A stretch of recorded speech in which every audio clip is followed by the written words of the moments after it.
Well, I'm a bit in a somber mood. Uh, Chadwick Boseman died, and that makes me really sad. Uh, so, I guess we'll just start class. Uh,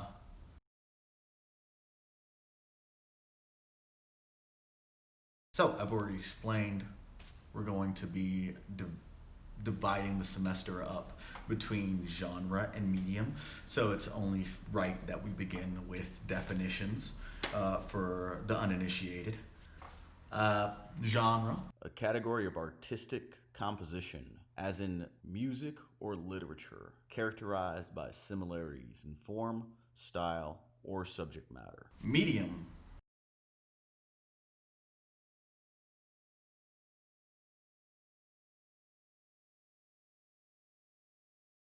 now, this is the strange thing, just because we're going to talk about non-narratives later in the semester. Actually, Melanie's going to cover that, and I wouldn't put non-narratives into a genre category. I wouldn't designate that as a genre.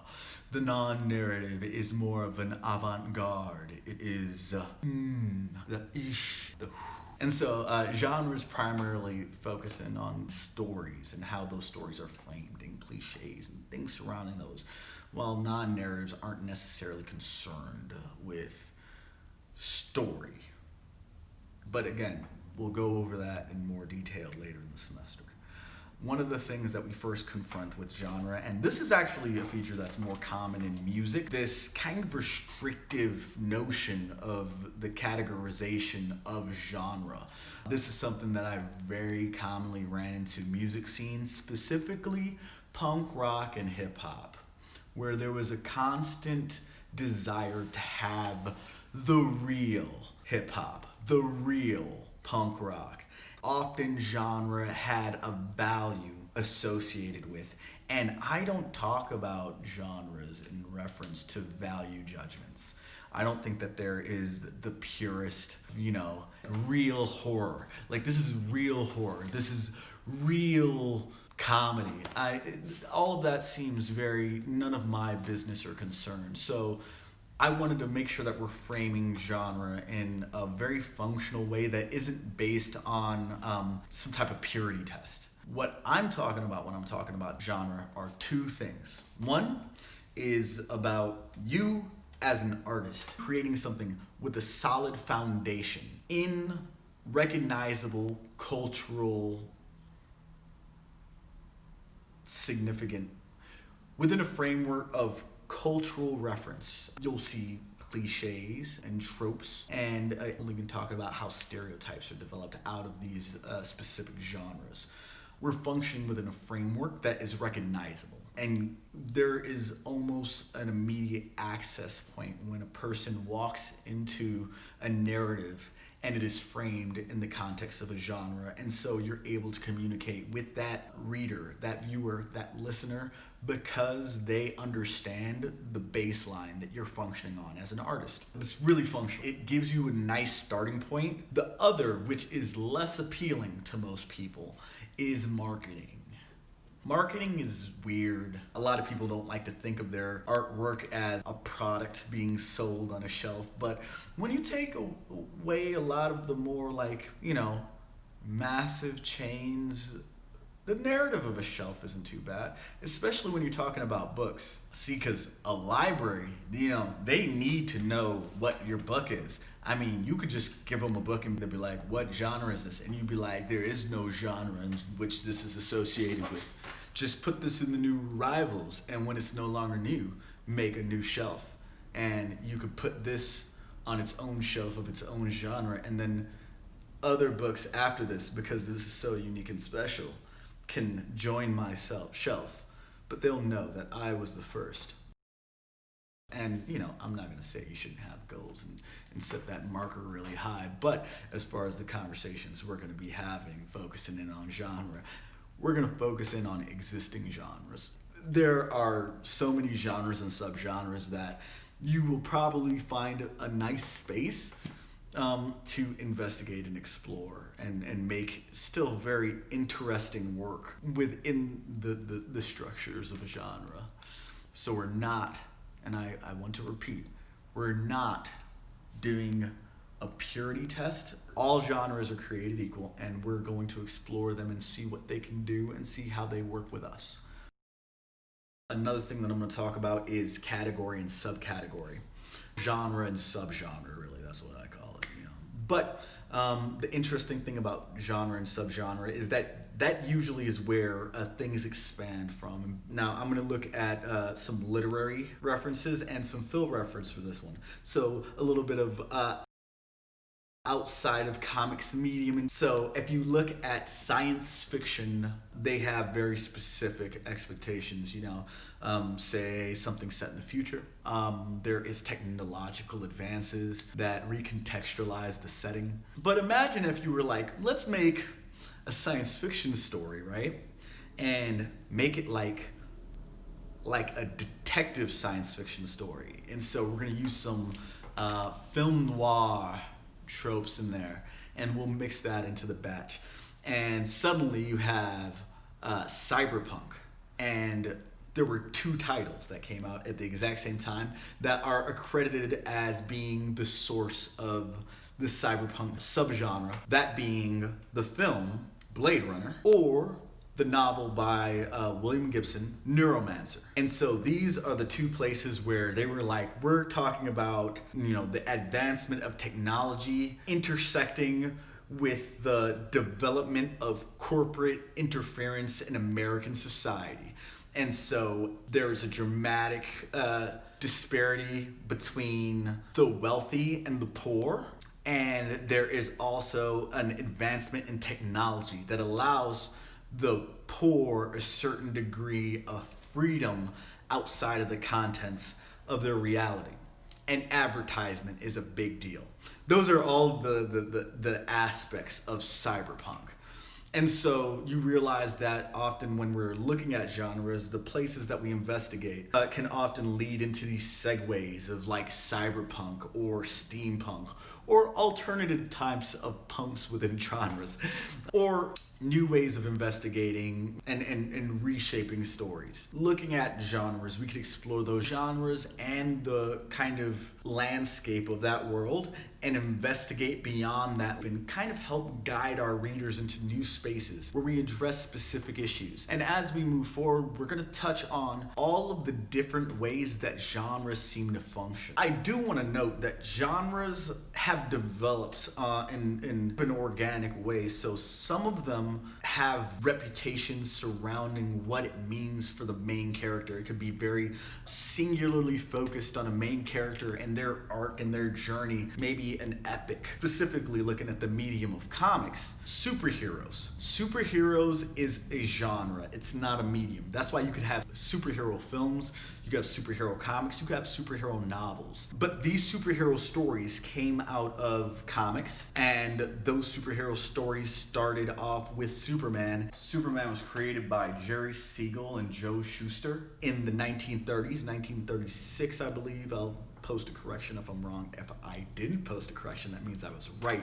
And so, a new kind of like space in which the Great Depression was occurring. Superman was the first superhero, written by a Jewish writer and an artist who were both first generation Americans, or one first generation American, one first generation Canadian, whose parents grew up in Europe and moved here because of anti-Semitism in Europe. What they created ended up really gaining traction because in the early 1900s, around the time of World War I and World War II, you got a lot of immigration happening, and this was happening over at Ellis Island in New York. A lot of immigrants were coming over. A lot of folks didn't know English, and so they were referring to picture books, comics and comic strips. And also these comics and comic strips were a lot more diverse. They were talking a lot more about America being a place that was welcoming to new faces. Now, let's be real, it wasn't all new faces. If very specific type of new face. But they were trying to shape stories around inclusion because there was a lot of anti-Irish, anti-Jewish,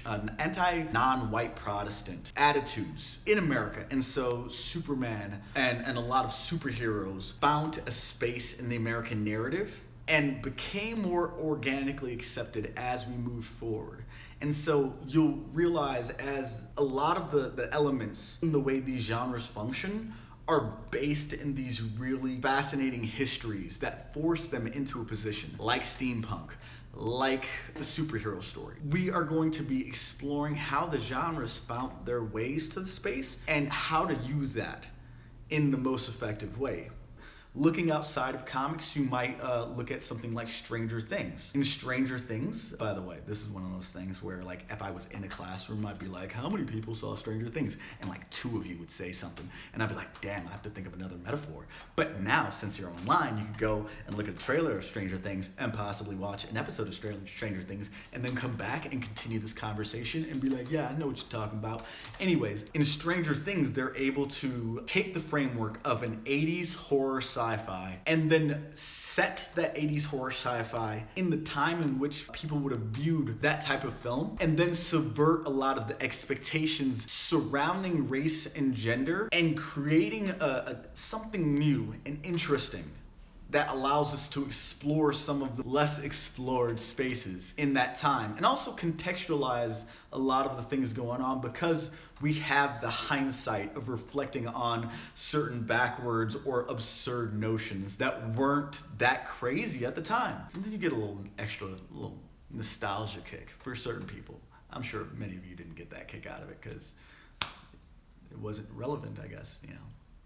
You weren't watching the Goonies. Another example of this really interesting thing that happens with genre and the history of genre is, and I'm not going to talk about this later, this is something that I'm just really fascinated by, and I think that this really encapsulates the importance of investigating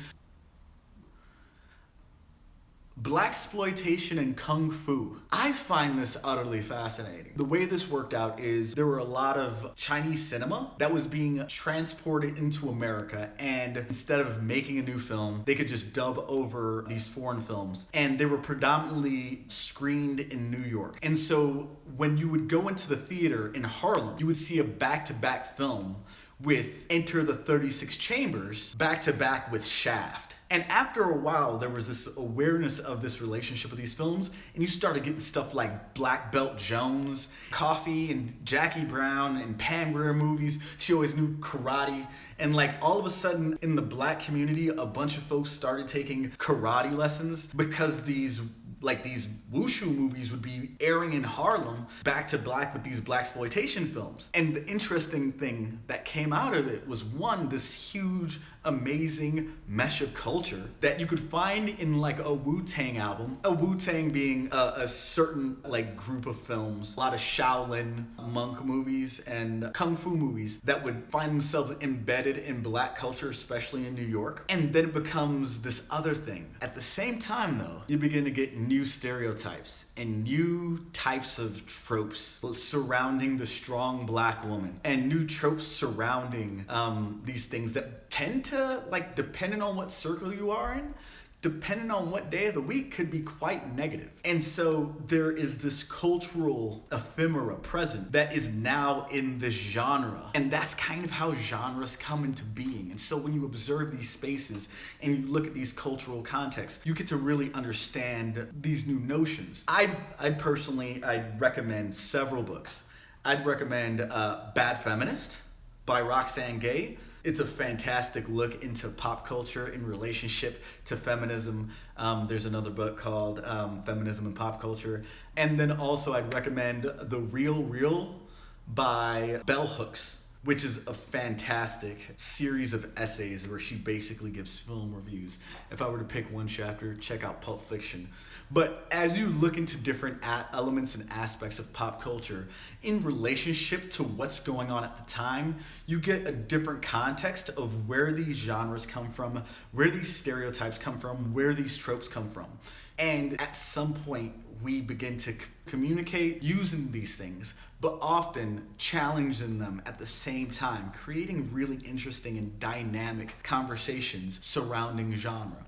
And so as we look at these genres one by one, we're going to deconstruct how horror became what it was. If you're talking about Japanese horror, which is based in polytheistic multi-god system with the yokai and the infinite monsters, versus the monotheistic horror of America, where you have a single god and you have a single devil and you have binary of good and evil, and how that shapes the way we read these stories, and how someone like Stephen King might subvert that through a book like It. Through these step-by-steps, you're going to find things that you cling on to and you love, and I want you to keep an eye out for those things. And there are going to be things that you don't necessarily care for, and when we do this, and this is going to be the really fun part, we're going to be doing this focusing in heavily on the medium of comics, because that is going to be where you see a lot of unique approaches to things that you might be familiar with in other in other mediums. And so comedy is going to be very different in the way that it functions in comics versus the way that it functions in film.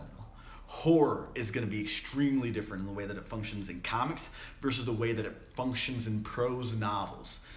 And so we're going to look at these different tools that we have, and we're going to explore these tools, and we're going to find these really niche, special things that we are able to do as comics people. And it's going to get crazy and fun and awesome. I'm really excited, y'all. I'm really excited. If y'all have some superhero questions, by all means, I am totally game to answer that. I'm going to be touching on it in the action adventure lecture, but I could talk for days about superheroes. If you wanted to talk, if there's anything you feel is being undercut, come by, let me know. Whatever your favorite genre is, whatever you're looking for, keep that in mind, hold on to that tight, and have some questions ready about that transition, because I tell you what, especially when it comes to comedy and horror, comics are super special in the way that they function because of that need for an emotive response as a reflection of the success of the narrative. The way that we approach getting that emotive response is going to be dramatically different in comics versus other mediums. And that is the thing that I want to really engage with you all, because I have a feeling that you know the films, you know the books, you know the arts that you like, and I want to make sure that you're as familiar with horror comics as you are with films. Spoiler alert, ain't no jump scares.